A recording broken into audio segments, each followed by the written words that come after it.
But thank you everyone so much for being here today.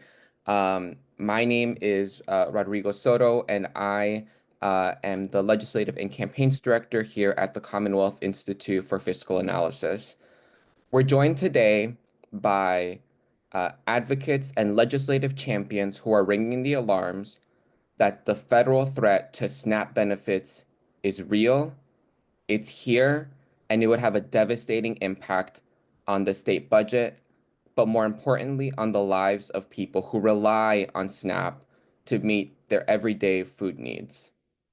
Our experts will talk more about what's at stake and what's in the horizon. But just so folks know, SNAP is a critical, foundational part of our social safety net. It ensures people do not go hungry, and at a time when we should be talking about making this a stronger program, we're actually now trying to figure out how states will be able to manage and maintain the current levels of SNAP enrollment. So all of this is in part of a congressional effort to pass massive tax handouts for the ultra wealthy, and that is just unacceptable. So without further ado, I will pass it to our expert and fearless leader here at the Commonwealth Institute, our president and CEO, Ashley Kenneth. Thank you, Rodrigo. Good morning. Thank you all for joining us today. Again, my name is Ashley Kenneth. I'm the president and CEO at the Commonwealth Institute for Fiscal Analysis. We are here today because of the looming threat to one of the most important social safety net programs in our country, the Supplemental Nutrition Assistance Program, or SNAP. Congress recently approved a budget framework that calls for a minimum reduction of $230 billion from the programs the House Agriculture Committee funds. And this is part of their larger goal of passing significant tax cuts for the ultra wealthy through the budget reconciliation process. Some may wonder why state-based organizations like ours are focused on this federal fight. As we have seen in the last few weeks, the chaos and disruption caused across the Potomac River has serious impacts on our Commonwealth. We have extensively covered the impacts of the proposed cuts to Medicaid during the legislative session, especially to the Medicaid expansion population. But now we want to also highlight the impacts that proposed cuts to SNAP would have on Virginia families and on our state budget. Hey man, if you get a chance, come on up. I've got this computer that just will not. A new report released this week shows new analysis that cuts to SNAP would shift the cost to Virginia approximately between $176 million to $878 million in Virginia's two-year budget, just in order to keep current levels of enrollment and benefits. The ultimate cost will be determined by the final reconciliation proposal, and if states will be required to provide anywhere between 5% to a 25% match for SNAP benefits. In the nearly 50 years of the current SNAP program, the federal government has always paid for 100% of SNAP benefits. And so this would create a new unfunded mandate for state governments. If hunger and food insecurity were to rise, these costs would increase, and that would be devastating for Virginia families. State leaders already have to make tough decisions year after year to help catch up to many unmet needs across Virginia. And this new potential cut to SNAP would mean state leaders would have to face a choice of either letting more people go hungry or cut funding in other areas of the budget in order to help fill the gap left by the federal government. Let us be clear. This is a problem that can be avoided if Congress rejects this budget framework. Millionaires and billionaires do not need additional massive tax handouts. SNAP funds should not be depleted in order to pay for these tax handouts. And state lawmakers should not have to worry about having to make these difficult decisions.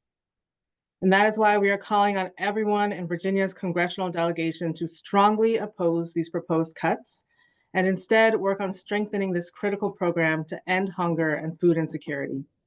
I am thankful for Tamika being here today to share her personal story on why we must protect SNAP, and for leaders like Chair Locke and Delegates Anthony and Jones for joining us in this fight. Thank you, and I'll pass it back to Rodrigo. Thank you so much, Ashley.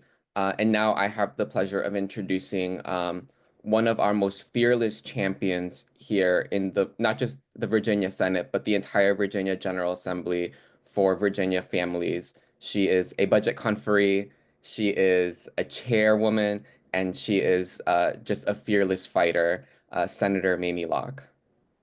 Thank you, Rodrigo. And hello, everyone, and thank you for being here today for this conference. My name is Mamie Locke, and I serve as the Senate Majority Caucus Chair and in the Virginia General Assembly in the Senate. And I have served in the Senate for over 20 years, and I'm proud to serve as a budget conferee. The current leadership in Washington, D.C. has brought chaos and pain that can be felt across all corners of the Commonwealth. We're here today to highlight the impact of their actions on Virginia's budget and our government services. Even now, congressional Republicans are poised to shut down the government in order to continue to advance their dangerous agenda that prioritizes the billionaires over working class people. But the worst is still yet to come. A few days ago, U.S. House Republicans advanced a budget blueprint that threatens to cut $800 billion from Medicaid and $230 billion from SNAP over the next 10 years, all to pay for massive tax handouts to billionaires like Elon Musk and Jeff Bezos. They are quite literally about to take money from programs that keep low-income people healthy and fed in order to make the rich even richer. And we have to be very clear. These cuts would directly impact our state budget. A couple of weeks ago, my colleagues and I passed a responsible budget that increases fairness in our tax code, makes housing more affordable, and continues the General Assembly's historic investments in public education to ensure our kids have a bright future. But all that progress is at risk if Trump, Musk, and congressional Republicans get their way. Today, we're announcing findings from a new report by the Center on Budget and Policy Priorities, showing the massive damage that the House budget could cause in Virginia. House Republicans are openly talking about doing something they tried to do in the first Trump administration: shift SNAP costs to the states. This could blow a $352 million hole in Virginia's biennial budget in order for our Commonwealth to keep current levels of SNAP coverage. Emphasis on current levels. Under the Trump-Musk economy, food prices are skyrocketing. And remember, that was one of their things that they were going to lower. And people are finding it harder and harder to pay their bills, which means hunger will rise.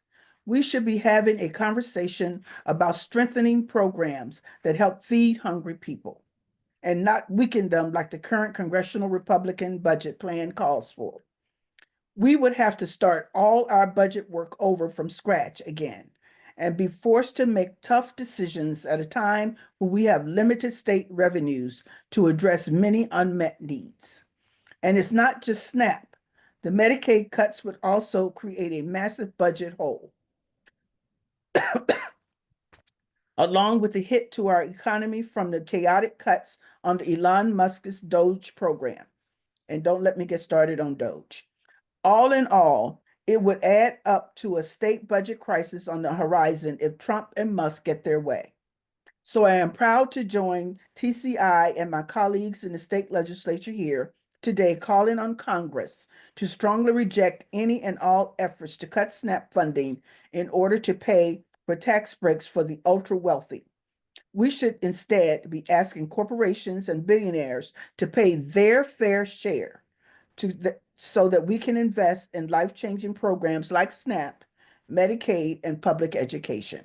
I will now turn it back to Rodrigo.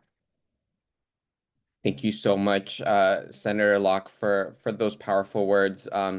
And now I will pass it along to Delegate Bonita Anthony, who has also been a very strong champion for working families in the Virginia House of Delegates, particularly on tax fairness, actually as a member of the House Finance Committee. So we're really excited to have her join us today. So I will kick it off to you, Delegate Anthony. All right. Thank you so much, Rodrigo. Good morning, everyone. It's an honor to join you all here on today. that we are here because once again, decisions made in Washington are threatening the well-being of Virginians, and the stakes could not be higher. And so, as a member of Virginia's House Emergency Committee on the impacts of federal workforce and funding reductions, I'm working with a bipartisan team of legislators to track how federal budget cuts affect everyday Virginians. And so I also serve on Virginia's Commission to End Hunger, where we focus on long term, sustainable strategies to eliminate food insecurity. But when federal programs like SNAP are under attack, that work becomes even more challenging. That SNAP is not just a safety net, it is an investment in Virginia, and it helps more than 800,000 Virginians put food on the table, from Hampton Roads to Richmond to Northern Virginia to our neighbors in Southwest Virginia, while supporting local farmers and our state's food economy. But now, those benefits are at risk. And if congressional Republicans move forward with their plan, again, we'll say this number over and over, Virginia could face $352 million shortfall in our biennial budget. And that could force our state to make difficult and painful cuts to SNAP benefits. And this is not just about numbers, right? It is about people. So from the years 2015 to 2019, SNAP lifted an average of 104,000 Virginians out of poverty, including 42,000 children. And cutting these benefits would mean more children going to bed hungry, more seniors struggling to make ends meet, and more families forced to choose between food, rent, or medicine. And meanwhile, these cuts to food assistance comes alongside $1.1 trillion in tax breaks for the wealthiest Americans over the next decade. And so the priorities in this budget are clear. Federal leaders are rewarding billionaires while stripping away critical support from working families. The impacts of these cuts are not just stop at SNAP, but if Congress shifts the cost of these benefits onto states, Virginia lawmakers will be forced to decide who loses their benefits. And this is a blatant attempt to pass deeply unpopular cuts while leaving states to absorb the fallout. And as a member of the Virginia House of Delegates, we are committed to ensure that families do not suffer the consequences of these reckless federal decisions. We're evaluating every available option to protect food access, to food assistance, and to keep our community strong. And this is a moment that requires leadership, and we are prepared to act. But here, we cannot do this alone. And so we will need everyone's help. So I invite all of us here to put pressure on our federal representatives. We want to save this critical program from devastating cuts. We will need to protect SNAP and other essential programs so that no Virginian is left behind. Everyone can put food on their table and afford their basic necessities. And that is our charge today. Now, thank you so much. Pass it back to you, Rodrigo. Thank you so much, Delegate Anthony. And now I will pass it to Delegate Mike Jones, who represents Richmond and Chesterfield here in the Virginia General Assembly and is another very strong champion for programs like SNAP and lifting up families here in our Commonwealth. Delegate Jones. Thank you, Rodrigo. Good morning to everyone. Ashley, my colleague in the House, Delegate Anthony, and then our esteemed warrior and stalwart in the Senate, Senator Mamie Locke. We're all not just here just because of what's going on with SNAP. This isn't a new fight for us. As much as I appreciate everything that TCI does, I'm here because one of my constituents asked me to be on this call, asked me to be here because we've been fighting for working families for years, side by side in South Richmond. And we know, Amy knows with me, we know families, friends, people we see on the block that are going to be impacted by this. This isn't just about statistics and numbers, but there are real families, real stories that are going to be completely impacted and devastated by what's going on up in Washington, D.C. Senator Locke said it well. The Trump Musk coalition, that administration, they are wreaking havoc. And I am here to adamantly oppose to any efforts to cut SNAP. We ran for office to lift up our underserved communities, and that's what we fight for on a daily basis. I serve in the House on Labor and Commerce Committee, and we are fighting every day to raise the minimum wage, to ensure that our families are, man, they may not be millionaires, but can they at least be thousandaires? Can they at least be able to afford a meal at the grocery store? Yet here we are.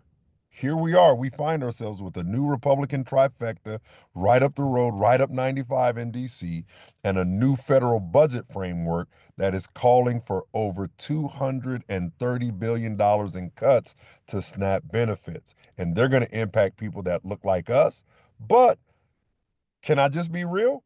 It's going to impact so many white Virginians.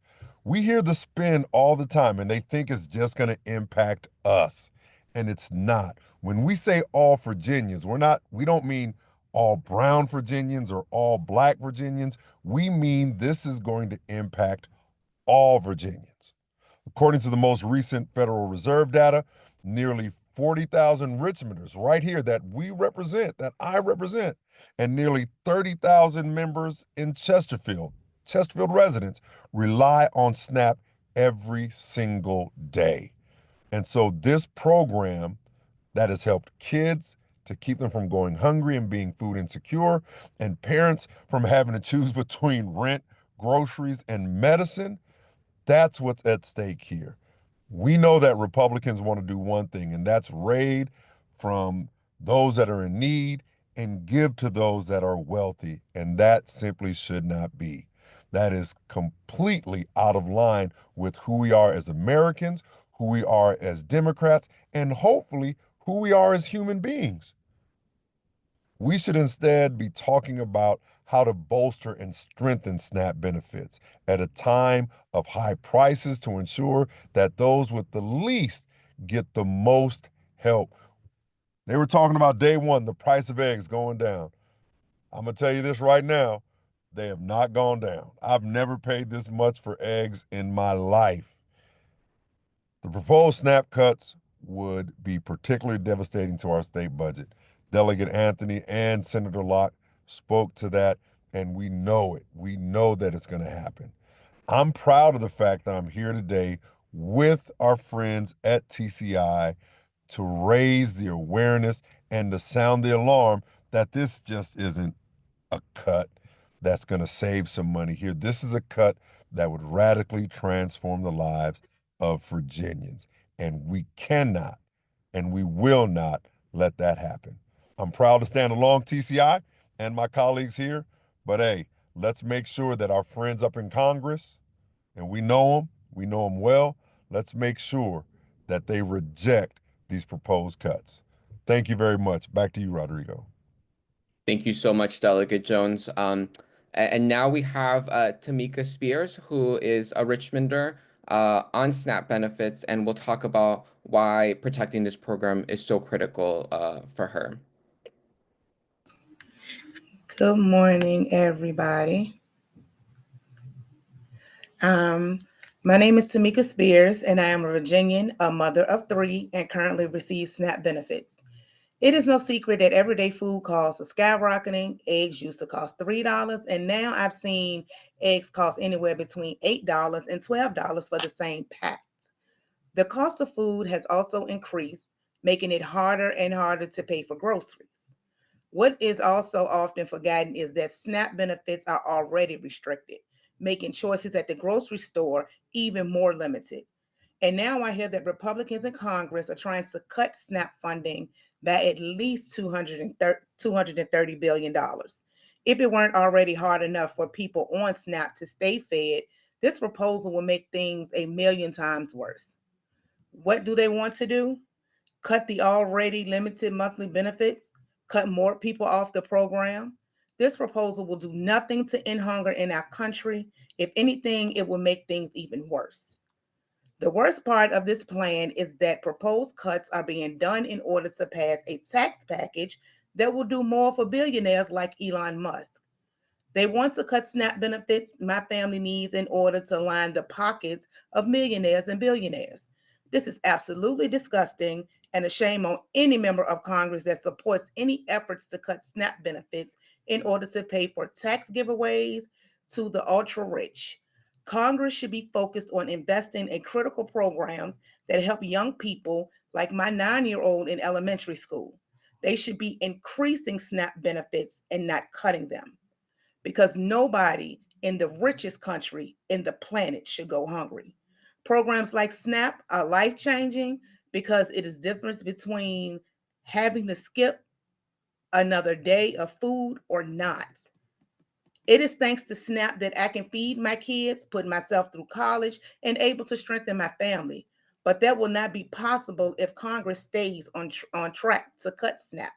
So I want to thank you so much to the leaders, Senator Locke, Delegate Anthony, and Delegate Jones, for calling out what Congress is trying to do and for fighting for families like mine. Thank you. Thank you so much, Tamika. We just are so incredibly thankful to have you here today to talk about the real life impact SNAP would have. And it's leaders like Tamika um, that are going to be really important in this fight over the coming months to protect programs like SNAP. Um, without further ado, we will open questions up for press. If folks in press, if you could raise your hand virtually or physically, and I can call on you. I did see Regina first, and then followed by Dave. Good morning, everyone. Tamika, can you hear me? Yes, Can ma'am. Tamika hear me? Yes, ma'am. Tamika, in listening to your story, I wonder if you go to bed at night wondering, is the Trump administration trying to destroy me and my family? Do you feel that way? I do. Tell me about it. Because number one, I am a disabled stay-at-home mom, and I have 3 children. I also receive Medicaid, Medicare, my children too. I have health issues and where I need my Medicaid. And yes, food has gotten very expensive, and they have really cut them a lot. So it's kind of, difficult when you have to maneuver. I have three, a 20-year-old, a 18, a 19-year-old, and a 9-year-old that's in my home that I have to feed. And they are growing children. And if they continue to do this and cut SNAP benefits, it is going to be hard for not only just me, but other parents who have to choose between that paying the rent, paying the light bill, paying the car note, and then for those parents like myself who gets no assistance from the fathers, it's going to be really, really difficult. Tamika, spell your first and last name for me, please. Tamika. Last name is Spears. S is in Sam, P as in Paul, EARS. And where do you live? Richmond, City Richmond. Okay. And go ahead. I'll wait for the next reporter. Go right ahead, please. Thank you, Regina. Dave, you are next. Yeah, thanks, Rodrigo. I had actually 2 questions that I hope we could answer at the same time. One is for Ms. Spears, and that would be to get a sense of what her monthly SNAP benefit is and an idea of roughly what it costs to feed herself and her 3 kids properly. And then the other one is sort of a very tough question for Senator Locke, and that's to say, where do we go in Virginia? Are we talking about if this goes through cuts to benefit, or are we talking about a need to come up and say we have to start talking about taxes and tax increases in Virginia? Thanks, Scott. Thanks. I'll let Tamika go first and then Senator Locke, if that works. Okay, the amount of SNAP benefits that I receive are $262. I was getting $518, and when I did my renewal, that's how much I was getting back after that. It is difficult to feed the family because everybody eats differently. And to be honest, you can go to the store now and you can get like 40 items, and that's going to be $150. There's 30 days in a month, and $262 is not going to carry over. And I still wind up spending cash, that has to come. I have to pull from this bill or pull from that bill just to make sure I have enough food to maintain for the month. Uh, Thank you, Tamika. And Senator Locke, would you want to answer Dave's second question?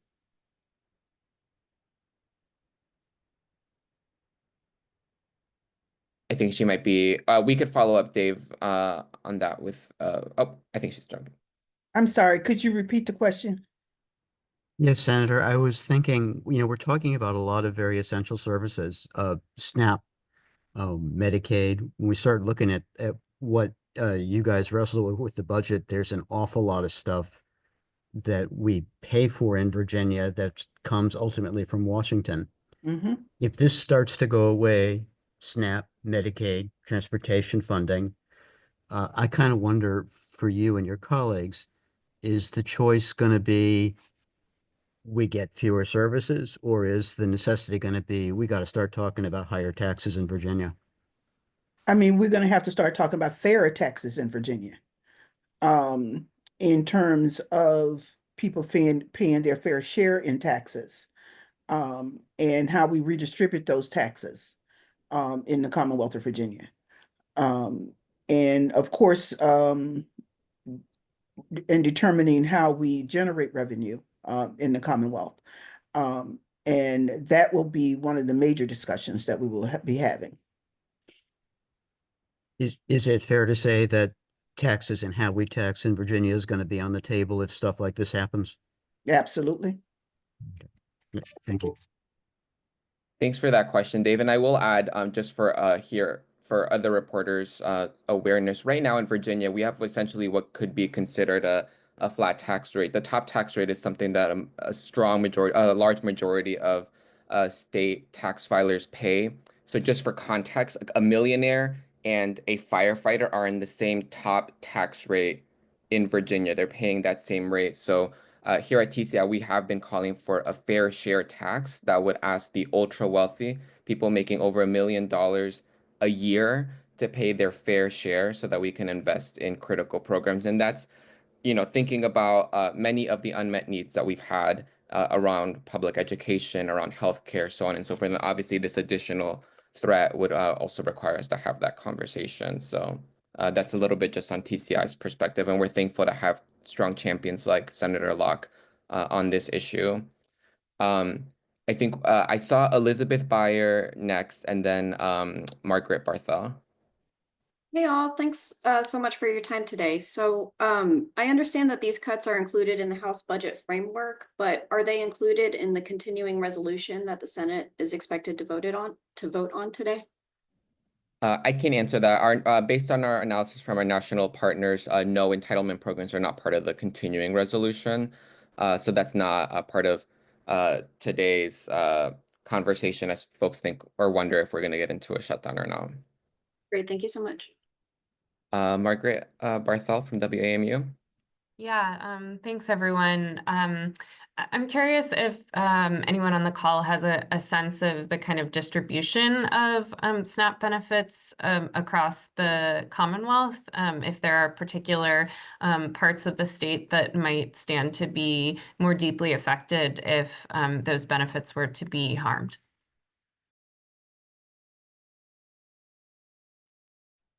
Just to clarify, are you asking for regional data or demographic / overall state data? Both, but particularly regional. Yeah, I can pull some regional data for you after this, if that works, Margaret, for the Northern Virginia area in particular.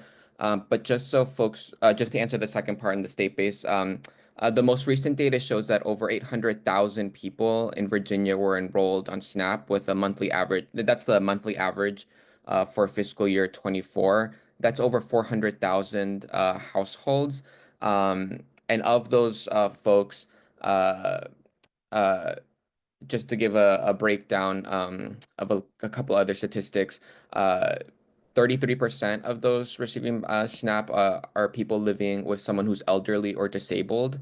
In terms of race and ethnicity, 45% are white non-Hispanic, 39% are Black non-Hispanic, 8% are Hispanic, 3% are Asian non-Hispanic, and 4% are another race or multiracial non-Hispanic. And I'm happy to email that over to folks who would like that information after this as well. So I'll send that over to you, Margaret and Regina. Thank you. Tyler Englander, I think I saw you next, followed by Lauren and then Raven. A question for the lawmakers. I imagine Republicans will say this is what Americans voted for when they elected President Trump. Cuts to the size of the federal government, cuts to how much the federal government spends. I wonder how you guys would respond to that. I'm just predicting kind of what Republicans will tell us when we run this report. I mean, if I could speak to some of that, I think a lot of them are going to take premature victory laps. A lot of this fear mongering is based in race and racism, but it's going to impact many of their own communities, and that's the long and short of it. Chesterfield County, there's only parts of Chesterfield County that are doing well. There's free and reduced lunch that happens there. In the city of Richmond, it's going to impact a large swath of the city of Richmond. And so, yeah, they're going to do their victory lap because they're afraid to stand up to Donald Trump and to Elon Musk. And so they have to fall in line. But as they fall in line, understand their families are being impacted right now. There are Republicans paying $10, $12 for eggs. We're not the only ones. And so that's why you see the GOP shutting down their town halls. Their congressional people are running and hiding. That's not for the people or by the people and representing the people. Democrats, we don't run.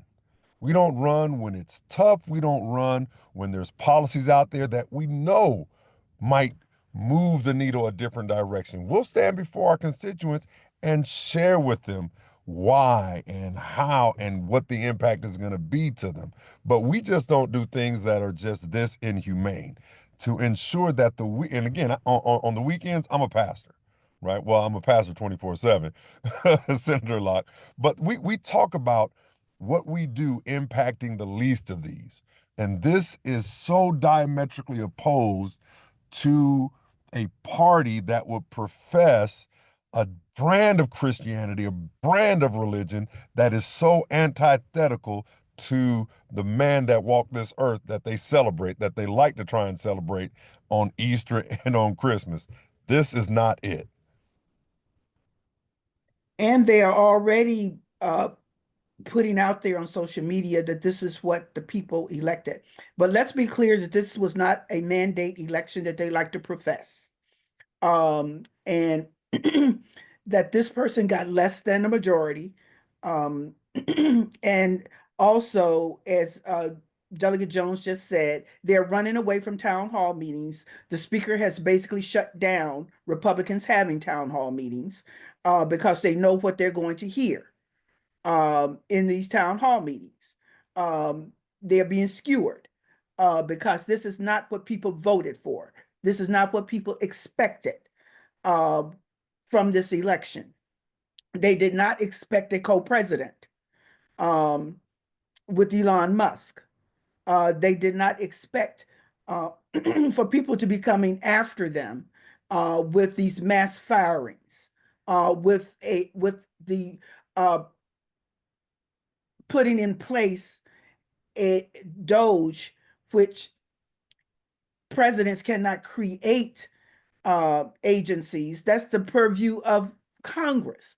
But this is something that is happening that I don't think the American people expected to occur. So, and the speaker goes on Meet the Press and flat out lies about Medicaid. and said that you can Google it and there are no cuts to Medicaid. I mean, that was a flat out lie. So they duck and they dodge and they lie. That is not what people elected them to do, but that's what they do.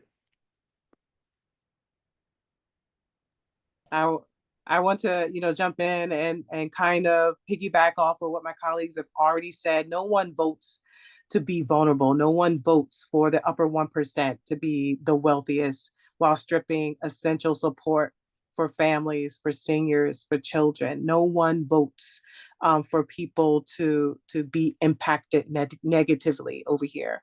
And so agree with my colleagues, reiterate that there is no mandate to strike the most vulnerable and to make sure that folks are negatively impacted in their everyday lived experiences. Thank you so much. Lauren, I think you were next. Yes, thanks for having this. For Senator Locke and Delegate Anthony, is it possible that any part of the Commonwealth's rainy day fund surplus could be used to cover the shortfall on the federal level, either for just one budgetary cycle or until leadership changes on the federal level? Thanks a lot. Depending on what occurs at the federal level, that could be considered and under discussion as to what or how much. Um, the speaker had already put together his emergency committee.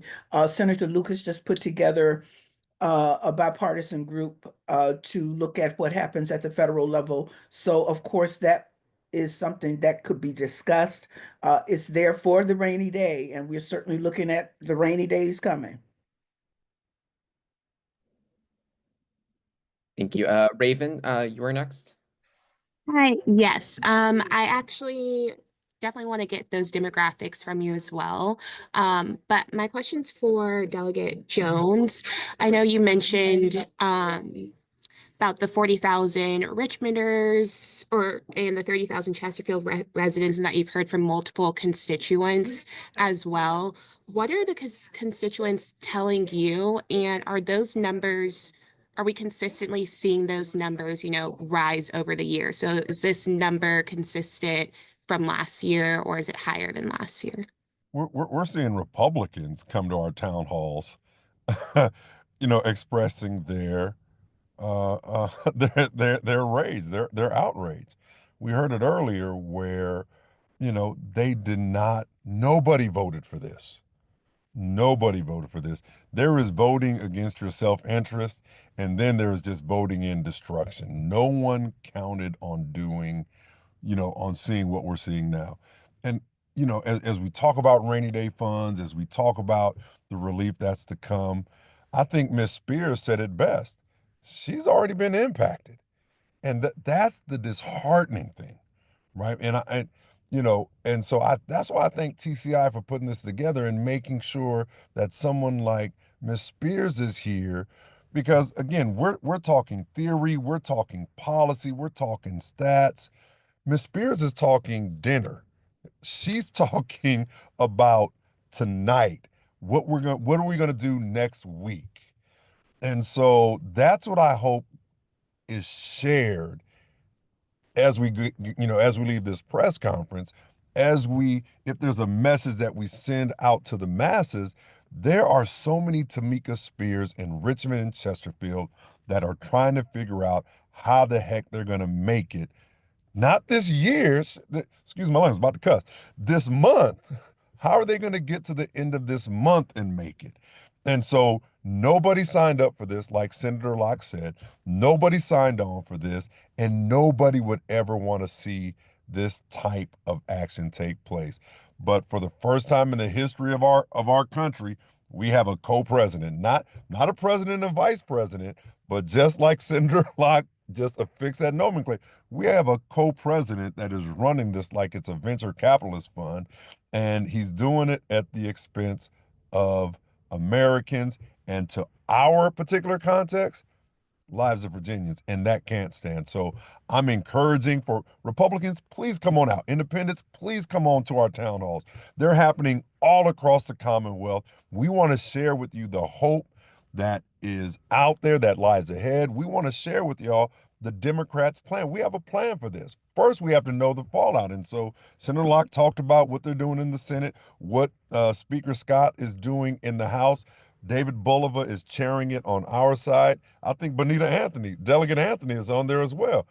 We need to see what this is going to do so we can figure out a pathway forward. But Ms. Spears is the real hero in all this because she's impacted beyond belief before any and all of us will be.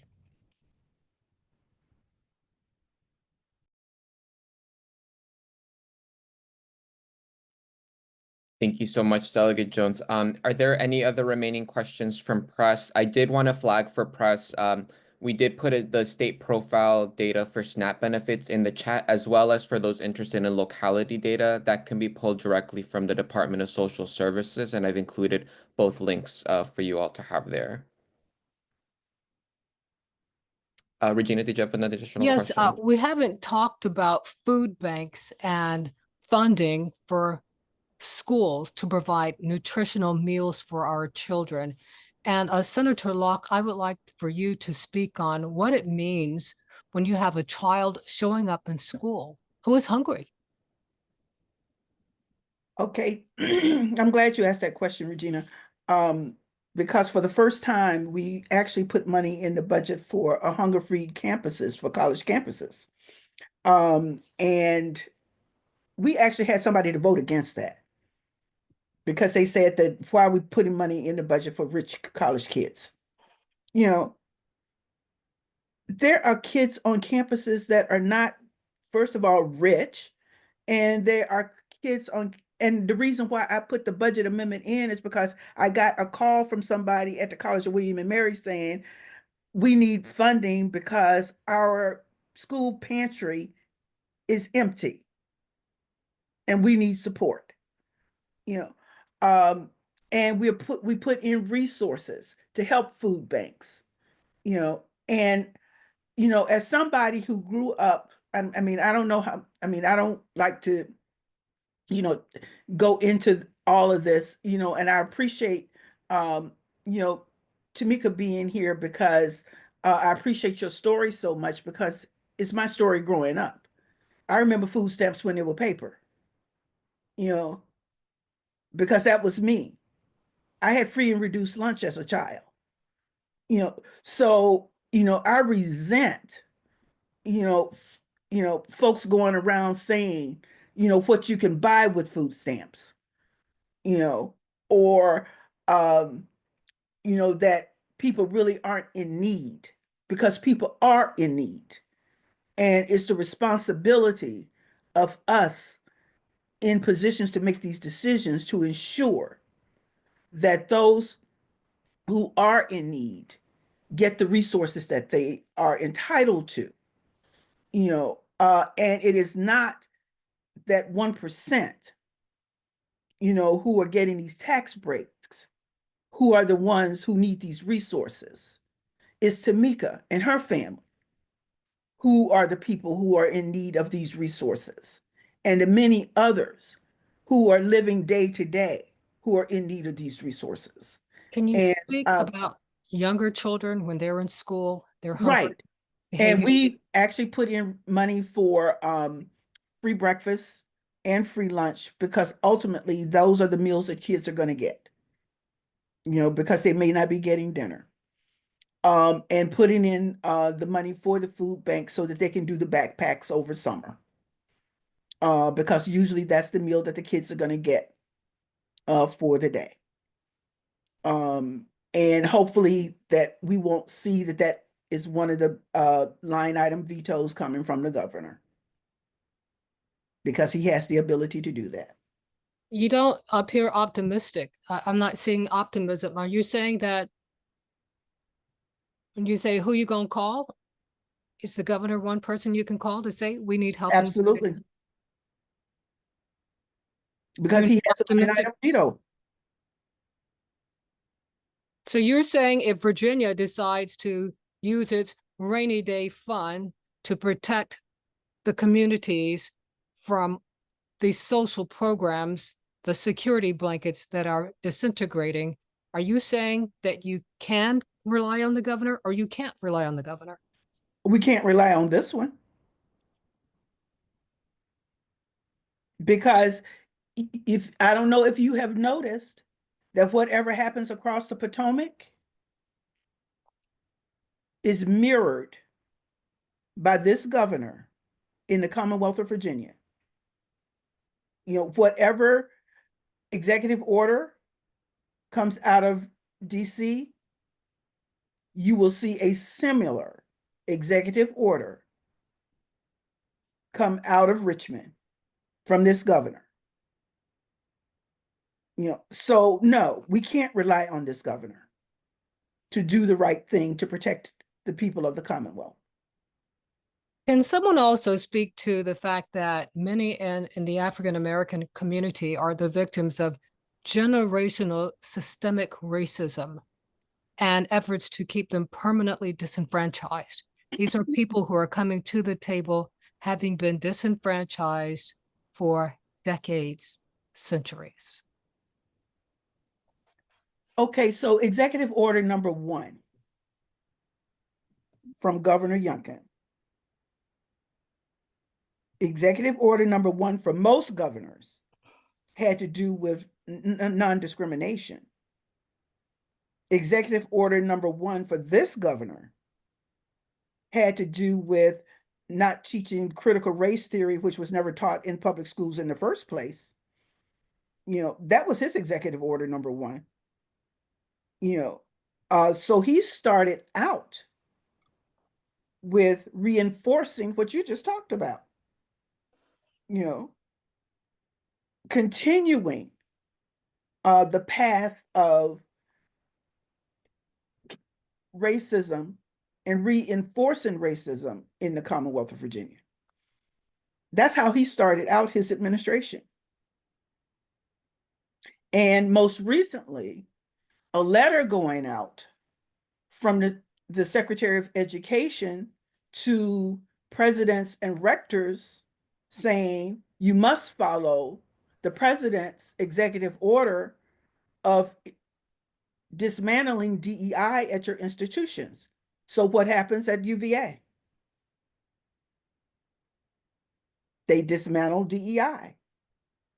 Although we in the General Assembly codified diversity, equity, and inclusion in the Commonwealth.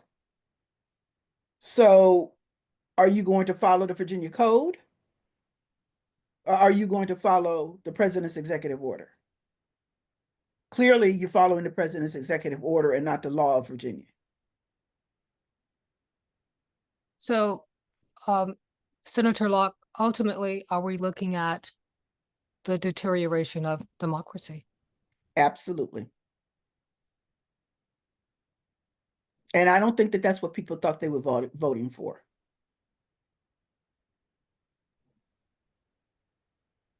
Thank you so much for those questions and for Senator Locke always fighting for racial justice here in the state, and that's just now more than ever. We're so thankful to have leaders like her leading the charge to ensure that well beyond any gubernatorial administration, we keep Virginia moving forward. Virginia has clearly a very special history when it comes to race, and we should be continuing our progress and not setting ourselves back. But with that, I think we are going to wrap up today's events. I just want to remind reporters one more time that both locality and SNAP participation data is on the chat.